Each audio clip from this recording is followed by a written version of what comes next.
नमस्कार, स्वागत है आप सभी का हमारे YouTube channel today news UP पर। आप जानेंगे इस चैनल के माध्यम से उत्तर प्रदेश की तमाम छोटी एवं बड़ी खबर। तो वीडियो के अंत तक बने रहें। साथ ही चैनल को सब्सक्राइब नहीं किया है तो सब्सक्राइब करके बेल आइकन को प्रेस कर लें। और आप यूपी के किस जिले से न्यूज को देख रहे हैं कमेंट में जरूर बताएं। तो चलिए खबर को शुरू करते हैं, जानते हैं आज का मुख्य समाचार। यूपी में होगी बड़ी पैमानों पर शिक्षकों की भर्ती। यूपी टेट के बाद शुरू हो सकती है प्रक्रिया। जी हां, सरकारी नौकरियों की इच्छा रखने वाले उम्मीदवारों के लिए बड़ी खुशखबरी है। उत्तर प्रदेश सरकार प्रदेश में शिक्षकों की बड़ी पैमाने पर भर्ती की योजना बना रही है। ताजा जानकारी के अनुसार सरकार इसी महीने इस संबंध में घोषणा कर सकती है। मीडिया रिपोर्ट्स की माने तो सरकार ने भर्ती आयोजित कराने वाली एजेंसी से इस संबंध में प्रस्ताव भी मांगा है। साथ ही ये भी जानकारी सामने आ रही है कि यूपी टेट 2021 का आयोजन नवंबर 2021 में कराया जा सकता है। अगर सब कुछ ठीक ठाक रहा तो यूपी टेट के बाद दिसंबर में शिक्षक भर्ती परीक्षा भी आयोजित कराई जा सकती है। इसके साथ ही दोस्तों, प्रधानमंत्री आवास में 5 साल रहना होगा वरना निरस्त होगा आवंटन। जी हाँ, अगर आपको प्रधानमंत्री आवास आवंटित हुआ है तो यह भी जान ले कि इनमें 5 साल रहना होगा, अन्यथा आवंटन निरस्त हो जाएगा। हकीकत यह है कि अभी जिन आवासों का रजिस्टर्ड एग्रीमेंट टू लीज कराकर सौंपा जा रहा है या जो लोग यह एग्रीमेंट भविष्य में कराएंगे उसे रजिस्ट्री कतई न समझें। 5 साल में देखा जाएगा कि आपके इन आवासों का इस्तेमाल किया है या नहीं। अगर इनमें रह रहे होंगे तभी इस एग्रीमेंट को लीज डीड में तब्दील किया जाएगा, अन्यथा विकास प्राधिकरण आपके साथ किए गए एग्रीमेंट को भी खत्म कर देगा। इसके बाद आपके द्वारा जमा की गई रकम भी वापस नहीं होगी। गोरखपुर में इलेक्ट्रिक बसों को चलाने की तय हुई रूपरेखा 26 को पीएम मोदी लखनऊ में दिखाएंगे हरी झंडी। जी हां, गोरखपुर शहर के जिस रास्ते पर ज्यादा यात्री मिलेंगे उस रास्ते पर इलेक्ट्रिक बसें कई चक्कर लगाएंगी। जिन रूटों पर यात्रियों की संख्या कम रहेगी वहां की बसें भी ज्यादा यात्री वाले रूटों पर लगा दी जाएंगी। 26 सितंबर को प्रधानमंत्री नरेंद्र मोदी लखनऊ में इलेक्ट्रिक बसों को हरी झंडी दिखाकर रवाना करेंगे। लखनऊ से विभिन्न जिलों में 700 बसें जानी है। गोरखपुर को 25 इलेक्ट्रिक बसें मिलनी है। इनमें से 20 इलेक्ट्रिक बसें 27 सितंबर तक शहर में आ जाएंगी। धान बेचने से पहले किसानों को कराना होगा यह काम। जी हाँ, किसानों को अपना धान बेचने से पहले पंजीकरण करवाना अनिवार्य होगा ताकि उनकी जमीन, बोए गए धान व बैंक अकाउंट का सत्यापन समय पर किया जा सके। इससे उन्हें क्रय केंद्रों पर असुविधा का सामना नहीं करना पड़ेगा। धान बेचने के 72 घंटे के अंदर उनके खाते में धान का मूल्य पीएफएमएस के माध्यम से मिल सकेगा। यह पंजीकरण किसान द्वारा खुद कर सकेंगे या फिर जन सूचना केंद्र के माध्यम से या फिर साइबर कैफे के माध्यम से कराया जा सकेगा। किसानों का पंजीकरण उनके आधार संख्या एवं पंजीकरण के समय किसान के आधार लिंक मोबाइल नंबर पर ओटीपी भेजकर किया जाएगा। धान बिक्री के समय क्रय केंद्रों पर किसान यदि स्वयं नहीं आएगा तो उसे पंजीकरण के समय ही अपने परिवार के सदस्य का विवरण व आधार नंबर फीड करना अनिवार्य होगा। वैक्सीन की दूसरी डोज नहीं लेने वालों की होगी खोज। अब तक 52% का टीकाकरण। जी हां, उत्तर प्रदेश में लक्ष्य के सापेक्ष 52% लोगों के टीके की पहली डोज लगाई जा चुकी है। अब पहली डोज के बाद निर्धारित समय पर दूसरी डोज नहीं लेने वालों की खोज की जाएगी। फिर वरीयता के आधार पर उनका टीकाकरण कराया जाएगा। ये निर्देश मुख्य सचिव आर.के. तिवारी ने टीकाकरण के लिए गठित स्टेट स्टीयरिंग कमेटी की बैठक में दिए हैं। उन्होंने कहा कि जिलाधिकारी को मुख्य चिकित्सा अधिकारी वैक्सीनेशन की प्रगति की साप्ताहिक समीक्षा करें।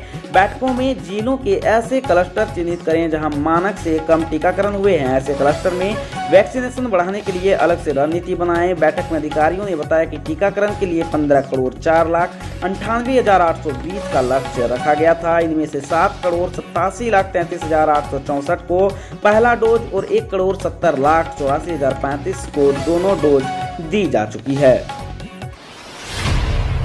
दिल्ली, यूपी सहित इन राज्यों में भारी बारिश की संभावना, टूट सकता है राजधानी में 121 सालों का रिकॉर्ड। जी हां, भारतीय मौसम विभाग ने दिल्ली, यूपी, हरियाणा व राजस्थान में भारी बारिश के आसार हैं। मौसम विभाग ने इन राज्यों में बादलों की गरज के साथ बारिश की संभावना जताई है। मौसम विज्ञानियों के मुताबिक दिल्ली में तेज बारिश हो सकती है। यह बारिश इस सप्ताह रुक रुक कर होती रहेगी। इसके चलते मौसम विभाग की ओर से राजधानी व आसपास के क्षेत्रों में ऑरेंज अलर्ट जारी किया गया है। मौसम विभाग के ताजा अपडेट के मुताबिक दिल्ली के अलावा हरियाणा व यूपी के कुछ इलाकों समेत राजस्थान के डिग में बारिश के आसार बन रहे हैं। गोरखपुर में मलेरिया ने दी दस्तक, रोकथाम की तैयारियों में जुटा विभाग। जी हां, मलेरिया के 2 मरीज मिलने के स्वास्थ्य महकमे में हड़कंप मच गया है। जनवरी से लेकर अब तक लगभग 6880 नमूनों की जांच हुई है। इसमें मात्र 2 मरीज मिले हैं। इससे स्वास्थ्य विभाग का मानना है कि मलेरिया के मामले बहुत कम हैं, फिर भी सतर्कता बरतनी जरूरी है। लोगों को साफ सफाई व बचाव के प्रति जागरूक किया जा रहा है। सीएमओ डॉक्टर सुधाकर पांडे ने बताया कि मलेरिया के 2 मरीज मिले हैं, उनका इलाज चल रहा है।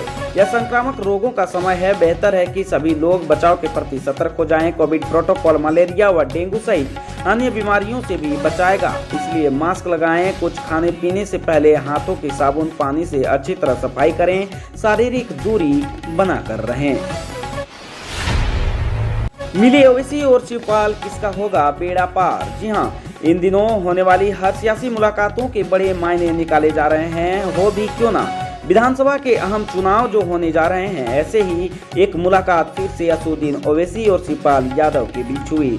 इसके बाद दोनों के बीच गठबंधन की अटकलें शुरू हो गई। हालांकि मुलाकात के बाद शिवपाल ने न तो कुछ बोला और नहीं बोला, लेकिन ओवैसी ने कहा कि शिवपाल यादव बड़े नेता हैं, ये उनकी कोई पहली मुलाकात नहीं थी। अब समझना ये है कि क्या दोनों के बीच गठबंधन हो पाएगा।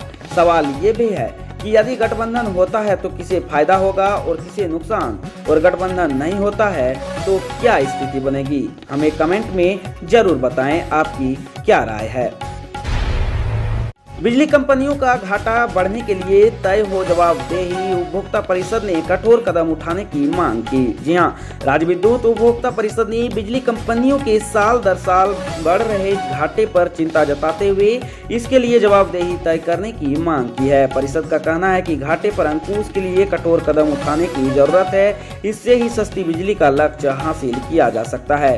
परिषद के अध्यक्ष अवधेश कुमार वर्मा का कहना है कि बिजली कंपनी सुधार के बड़े बड़े दावे करते हैं, लेकिन हर साल उसका घाटा जो है तो बढ़ता जा रहा है। इसका खामियाजा प्रदेश की जनता को भुगतना पड़ रहा है। वर्ष 2000 में तत्कालीन राज्य विद्युत परिषद का घाटा 10,000 करोड़ पहुंचने पर सरकार ने विद्युत परिषद का विघटन करके बिजली कंपनियां बना दी थी और पूरे घाटे का जो है तो जिम्मा खुद लिया था, जबकि 20 साल में यह घाटा बढ़कर 90,000 करोड़ के ऊपर पहुँच गया है। कोविशील्ड वैक्सीन की 2 डोज के बीच गैप को कम कर सकती है सरकार। जी हां, केंद्र सरकार कोविशील्ड वैक्सीन की 2 डोज के बीच गैप को कम करने की अनुमति दे सकती है। केरल हाईकोर्ट के आदेश के बाद केंद्र सरकार इस पर विचार कर रही है। रिपोर्ट के मुताबिक प्राइवेट अस्पतालों और क्लिनिक में पैसे देकर वैक्सीन लगवाने वाले लोगों को ही पहली डोज के 4 हफ्ते बाद दूसरी डोज लगवाने का विकल्प दिया जा सकता है। फिलहाल दोनों खुराकों के बीच 12 से 16 हफ्ते का गैप अनिवार्य है। उत्तर प्रदेश की तमाम बड़ी खबरों से अपडेट रहने के लिए हमारे चैनल टुडे न्यूज को सब्सक्राइब करें और बेल आइकन को दबाना ना भूलें।